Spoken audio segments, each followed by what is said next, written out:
السلام علیکم د سایل ټي وي قدرمنو پښتنو زم ساس قربا او اسکرم سواتي قدرمنو پښتنو سرنګي چې تاسو ته پته ده چې وزیر اعظم پاکستان عمران خان د احساس پروګرام اعلان وکړو چې هغه خلک چې کم د لاک ډاون د وجې نه متاثر شوي دي چې هغو ته ریلیف ورکړی شي کتونکو خو کم خلکو میسج لیږلی دی او هغو ته په واپسۍ کې دا راغلی دي چې تاسو د دې پروګرام دپاره اهل یې تاسو به د SMS په ذریعې باندې آګاه کولی شئ کتونکو د هغو چې دی رجسټریشن شوی دی او هغه باقاعده د اهل دی او هغو ته به دغه پیسې میلاویږي د ټول ناول خو کتونکو دا 12,000 روپۍ دي چې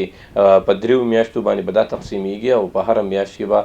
د احساس پروګرام ممبر ته 4,000 روپۍ چې هغه میلاویږي د دې نه علاوه کتونکو اصل مسله په دې ځای کې دا چې کومو خلکو ته په SMS په جواب کې دا راشي چې د ضلعي انتظامیې سره رابطه وکړئ نو تاسو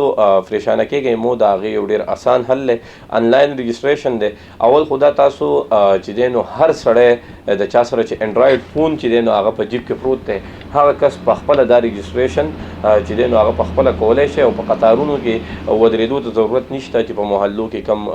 کونسلران او دا کوي دا باقاعده هر سړی کولی شي د ټول نه اهم خبره دا ګڼم چې په دې کې هیڅ قسم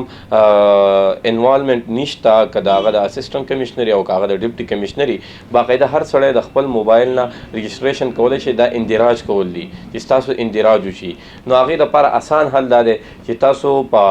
ګوګل کې دا سرچ کړئ ehsas.gov.pk/ehsas/ د دې نه علاوه کتونکو کچري داسې هم نه کیږي په ډسکرپشن کې به تاسو ته لینک پروت وي هغه لینک کلیک کړئ او تاسو بیا خپله ډیټا په دغه کې انټري کولی شئ ټول ناول بس تاسو نه شناختي کارډ NIC نمبر غواړي NIC نمبر چې تاسو کلیک کړئ تاسو به اټومیټکلی په دغه ځای کې یو کوډ راشي چې دا کوډ ورکړئ تاسو به کوډ ورکړئ بیا به تصدیق وکړئ کله چې تاسو تصدیق وکړئ د دې نه وروستو بیا تاسو ته چې دی نو هغه ستاسو نمبر به ستاسو نه وغواړي چې تاسو د کم کمپنۍ نمبر ستاسو سره په موبایل کې دی نو هغه کمپنۍ به سلیکټ کړئ که ټیلنار که زونګ که جیز بیا د هغې نه وروستو بیا تاسو خپل نمبر سلیکټ کړئ بیا به تاسو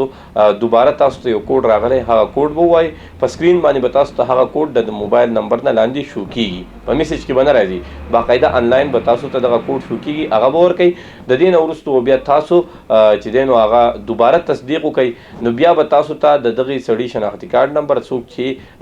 رجسټریشن کوي د هغه شناختي کارډ نمبر د هغه موبایل نمبر د هغه نوم به هم چې دی نو اټومیټکلی راوالي بیا به تاسو د پیشه چې دی نو هغه سلیکټ کوئ په دې کې په خپله باندې پیشې ورکړی شوي دي که څوک دکاندار هغه به دکاندار سلیکټ کړي که څوک درزي هغه به درزي سلیکټ کړي که څوک مزدورکار هغه مزدورکار سلیکټ کړي دا ټولې پیشې پکې شته هیڅ قسمه ټینشن نشته دغه چې تاسو کله سلیکټ کو او بیا دوباره لاندې به تاسو ته ووایي چې جمع کړئ تاسو چې بیا دغه کلیک کو باقاعده به ستاسو رجسټریشن وشي 4-5 ورځې بعد به تاسو بیا میسج وکړئ په 8171 باندې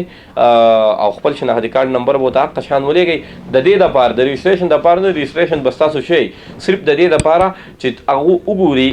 تاسو ته پته ولګي چې زمونږ چې دی د دې پروګرام دپاره اهل یو او که نه یو هغو به ستاسو جانچ پړتال کوي د هغې جانچ پړتال نه وروستو به چې تاسو کله میسج ولېږئ نو تاسو ته باقاعده راولېږي چې او تاسو د دې اهل یئ او که نه